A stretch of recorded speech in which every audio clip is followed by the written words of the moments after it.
सो east Bengal का ISL campaign 14 सितंबर 7:30 PM IST से शुरू होने वाला है, जो कि एक अवे फिक्सचर है against Bengaluru FC Sree Kanteerava stadium में। और आज मैं बात करूंगा ईस्ट बंगाल का ओवरऑल स्क्वाड कैसा है और वो कौन कौन से कॉम्पिटिशन्स खेलेंगे और उनका स्ट्रेंथ और वीकनेसेस क्या है और अभी तक हमें क्या देखने को मिला है और एक्सपेक्टेशंस क्या है मेरा ईस्ट बंगाल से। अगर हम लोग बात करें ट्रांसफ़र विंडो के बारे में, तो उन्होंने बहुत अच्छे साइनिंग्स किए हैं इस ट्रांसफ़र विंडो में, जहाँ पे उन्होंने बहुत सारे प्लेयर्स को लिए भी है और बहुत सारे प्लेयर्स को छोड़े भी है।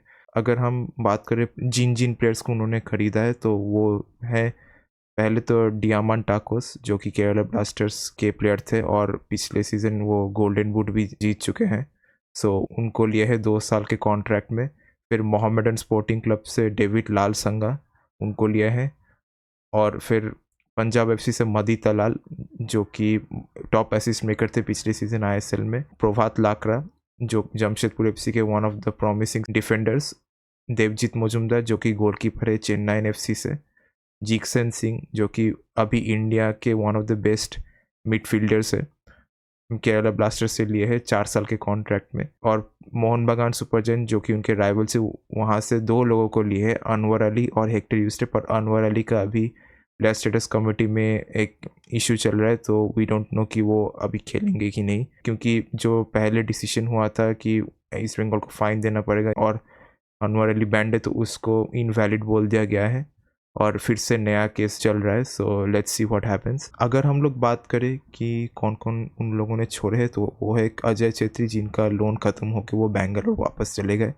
हरमानजोत सिंह खाबड़ा, एडविन सिडनी वैंसपॉल, कमलजीत सिंह, सार्थक गोलुई, वीपी सुहेर, टिंकू कुंजम, अलेक्जेंडर पेंटिच, जो कि एक रिप्लेसमेंट आए थे पार्दो का प्रीवियस सीजन में, फेलिसियो फोर्ब्स, जो कि सिवेरियो का रिप्लेसमेंट थे क्योंकि सिवेरियो जमशेदपुर चले गए थे। मुबाशिर रहमान, जो कि अभी जमशेदपुर में है। विक्टर वास्केस को भी छोड़ दिए थे, जो कि बार्सिलोना में पहले फीचर थे और जो बोरहा हेरेरा को प्रीवियस सीजन रिप्लेस किए थे। उनका 6 मंथ्स का भी कॉन्ट्रैक्ट था और एंड ऑफ द सीजन के बाद उनको निकाल दिया गया। तो that's all who East Bengal have released. अगर हम लोग फिक्सचर्स के बारे में अगर बात करें, तो वो लोग कौन कौन से फिक्सचर्स खेलेंगे, तो फिक्सचर्स के लिस्ट ये रहे। तो आईएसएल में जब तक उनका मतलब फिक्सचर है, वो है पहला मैच तो बेंगलुरु के अगेंस्ट है आईएसएल में। फिर उनका केरला ब्लास्टर्स के अगेंस्ट मैच है 22 को, जो कि फिर से क्या हुए मैच है। फिर 27 को गोवा के अगेंस्ट होम में। फिर again 5 October Jamshedpur versus east Bengal away game. 19 October East Bengal का होम गेम और कोलकाता डर्बी वर्सेस मोहन बगान। 22 अक्टूबर ओडिशा वर्सेस ईस्ट बंगाल। 9 नवंबर ईस्ट बंगाल वर्सेस मोहम्मदन और एक कोलकाता डर्बी, जो कि सॉल्ट लेक स्टेडियम में होगा। 29 नवंबर को East Bengal versus North East United home game. 7 दिसंबर चेन्नई वर्सेस ईस्ट बंगाल। 12 दिसंबर ईस्ट बंगाल वर्सेस ओडिशा। 17 दिसंबर ईस्ट बंगाल वर्सेस पंजाब। 21 दिसंबर ईस्ट बंगाल वर्सेस जमशेदपुर और 28 दिसंबर को हैदराबाद वर्सेस ईस्ट बंगाल। तो ये है उनके आईएसएल के फिक्सचर्स। अगर हम लोग उनके और एक कंपटीशन के बारे में बात करें, तो वो लोग सुपर कप खेलेंगे, बट सुपर कप का अभी भी फिक्सचर्स रिलीज़ नहीं हुआ है किसी का भी, सो वी डोंट नो कब होगा, बट वो लोग ग्रुप स्टेज में खेलेंगे। और अगर हम लोग एशियन कंपटीशन की बात करें, तो जब डुरांट कप चल रहा था, उनका एक प्रिलिमिनरी क्वालिफाइंग मैच था एशियन चैम्पियंस लीग 2 में, बट वो लोग अल्ती नसर के अगेंस्ट हार गए थे 3-2 सॉल्ट लेक स्टेडियम पे। और उनको एएफसी चैलेंज लीग, जो कि काइंड ऑफ एक कॉन्फ्रेंस लीग आप बोल सकते हैं, इस साल से शुरू हुआ है एशियन कंपटीशन में, वहाँ पे उनको डाल दिया गया है। और उनके ग्रुप स्टेज ओपोनेंट्स हैं नेज में, जो कि लेबानन से हैं, वसुंधरा किंग्स, जो कि one of the best teams from Bangladesh, और पारो एफसी फ्रॉम भूटान। तो ये उनके फिक्सचर्स है और तीनों गेम्स ही उनके भूटान में होंगे, जहाँ पे 26 अक्टूबर वो लोग पारो एफसी को फेस करेंगे। 29 अक्टूबर वो लोग वसुंधरा किंग्स को फेस करेंगे और 1 नवंबर वो लोग नेजमे को फेस करेंगे। अगर हम लोग प्री सीजन की बात करें, तो बहुत ही मिक्स्ड रहा है, क्योंकि अगर हम लोग डुरांट कप को वो प्री सीजन की तरह देख के चले या फिर एक कंपटीशन की तरफ देख के चले, तो पहले तो बहुत ही अच्छा शुरू किया था, दोनों गेम्स 3-1 जीते। फिर डर्बी था मोहन बगान के अगेंस्ट, जो कि कैंसिल हो गया due to the RG Kar incident. And फिर क्वार्टर फाइनल्स में उनको वो लोग क्वालिफाई हुए, जहाँ पे शिलोंग लजोंग के अगेंस्ट वो लोग हार गए 2-1। और कुछ कुछ चीज़ें हमें अच्छे अच्छे देखने को भी मिले, कुछ कुछ चीज़ें मतलब अटेम्प्ट कर रहे थे कोच जो कि 50-50 थे या फिर हो नहीं रहे थे, तो वो भी हम लोग बात करेंगे। बट अभी तक के लिए स्क्वाड कैसा लग रहा है वो मैं पहले बताऊंगा आपको। अगर एक स्क्वाड एनालिसिस की बात करें तो उनके पास अभी क्लेटन सिल्वा है जो कि सुपर कप टॉप स्कोरर थे पिछले सीजन ईस्ट बंगाल के लिए, डियामांटाकोस जो कि पिछले सीजन आईएसएल के गोल्डन बूट विनर है, डेविड लालसंगा जो कि पिछले सीजन डूरंट कप के हाईएस्ट स्कोरर थे। अगर हम लोग कैलकाटा फुटबॉल लीग की बात करें तो जेसिन टीके भी स्क्वाड में है जो कि रिजर्व टीम में खेलते हैं और वो हाईएस्ट स्कोरर है कैलकाटा फुटबॉल लीग में। सो सेंटर फॉरवर्ड बहुत अच्छा दिख रहा है। अगर मुझे कोई प्रॉब्लम दिखी स्क्वाड में तो सेंटर फॉरवर्ड्स में तो वो है कि अगर सेट पीसेस हमें स्कोर करना है, जो कि कार्लोस क्वाद्रात के टीम्स फेमसली जाने जाते हैं उनके सेट पीस स्ट्रेंथ के लिए, उसके लिए मतलब इनको बहुत ही मतलब प्रोफिशिएंट होना पड़ेगा। तो ये मुझे लगता है, but I don't think that's that big of an issue. वो ट्रेनिंग के तौर पे they will develop the skill. Midfield की अगर बात करें तो मदी तलाल है अटैकिंग मिडफील्डर जो कि हाईएस्ट असिस्ट प्रोवाइडर थे पिछले सीजन पे, तो उनकी वजह से अटैकिंग मिडफील्ड जो है वो बहुत ही मतलब इम्प्रूव हुआ है जो कि डूरंट कप में देखने को मिला है।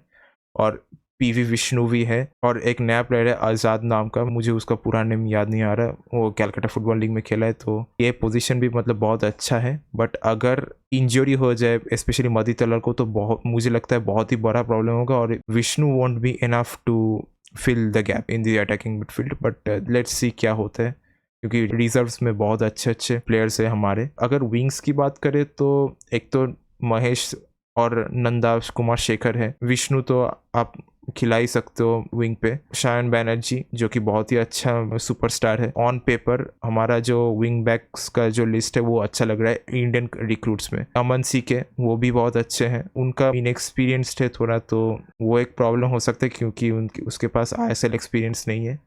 और अगर मुझे कोई वीकनेस दिख रहा है तो ऑफकोर्स वो महेश है, क्योंकि अभी तक मतलब जो नावरे महेश स्टीफन कॉन्स्टेंटिन के टाइम पे हम लोग देखे थे वो उतना पिछले सीजन खुल के नहीं आए थे क्वाद्रात के सिस्टम पे।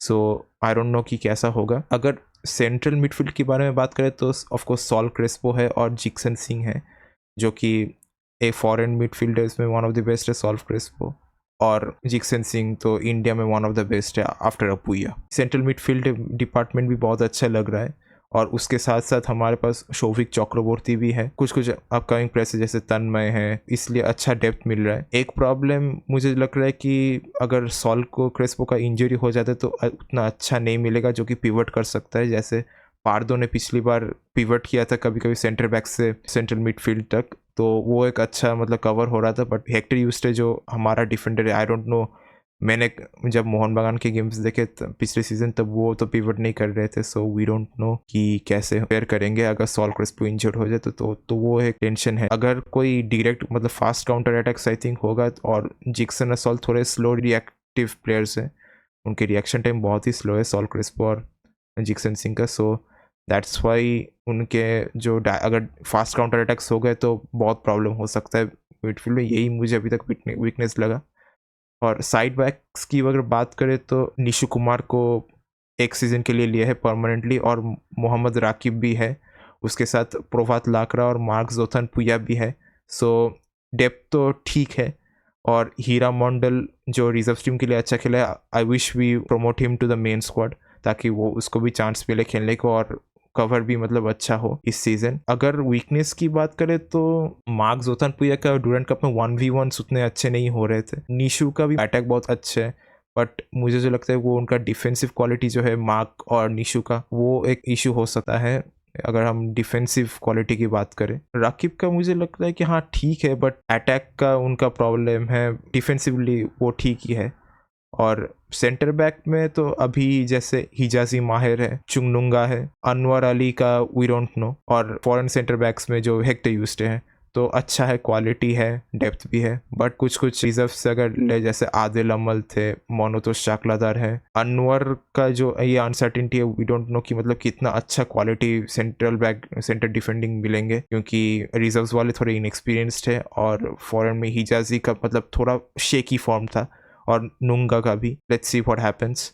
और गोलकीपर्स में जैसे प्रभसुकन सिंह गिल है जो कि 2021-22 में गोल्डन ग्लव विनर थे आईएसएल में, बहुत ही प्रॉमिसिंग गोलकीपर है। और उनके कवर में हमारे पास देवजीत मजुमदार है जो कि चेन्नई के लिए बहुत ही अच्छे खेले थे पिछले सीजन। ये दोनों अच्छे गोलकीपर से, और आदित्य पात्र जो रिजर्व्स के लिए खेलते हैं वो भी एक अच्छा ऑप्शन है। तो ये गोलकीपिंग डिपार्टमेंट अभी तक बहुत सही है, अभी तक मुझे तो वैसा कोई वीकनेसेस नहीं दिखे। अगर बात करें कि थोड़ा गेम प्ले पैटर्न के लिए, तो मुझे जो दिखा पिछले सीजन से, सो मतलब सेंट्रली अटैक करने की कोशिश करती इंस्टेड ऑफ मतलब विंग अटैक से। एक तरफ से अच्छे हैं क्योंकि पिछली बार मिडफील्ड हमारा बहुत ही क्लूलेस था जो कार्लोस क्वाद्रा ट्राई कर रहे थे, और इस बार थोड़ा ज़्यादा बॉल होल्डिंग के कंपैरिजन में हम लोग ज़्यादा डायरेक्टली अटैक करने की कोशिश कर रहे हैं, बट वो अपोजिशन के ऊपर डिपेंडेंट है क्योंकि हर अपोजिशन ऐसा फेवर नहीं करेंगे।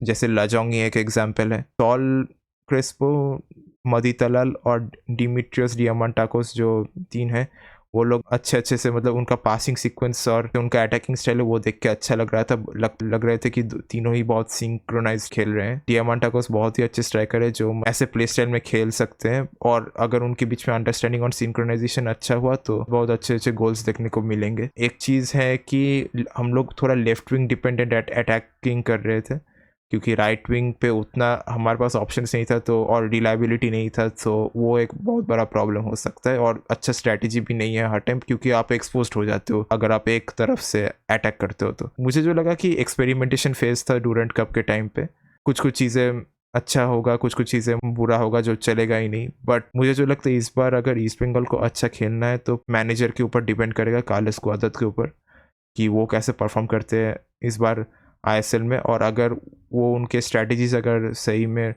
ऑन पॉइंट रखते हैं तो ईस्ट बंगाल का चांस है, इफ़ इसे अगर शील्ड भी ना जीते तो एटलीस्ट प्लेऑफ्स में भी क्वालिफाई करे तो वो बहुत अच्छा होगा, और फिर वहाँ से अगर कप फाइनल तक जा पाए तो वो भी बहुत सही होगा। तो that's all about it. Let me know कि आपका क्या एक्सपेक्टेशंस है ईस्ट बंगाल में, और आपको क्या लगता है कि कहाँ पे फिनिश करेंगे ईस्ट बंगाल। तो मेरा एक्सपेक्टेशन तो ऑब्वियसली है कि वो शील्ड जीते, बट अच्छे टीम्स भी है जैसे मुंबई सिटी, एफसी गोवा, मोहन बगान, तो वो इतना भी इजी नहीं होगा। बट स्टिल एक्सपेक्टेशंस रखने में तो कोई गुनाह तो नहीं है। सो लेट्स सी कि कैसे करते हैं East Bengal. Please do like this video, share and comment your opinion down below, and Joy East Bengal.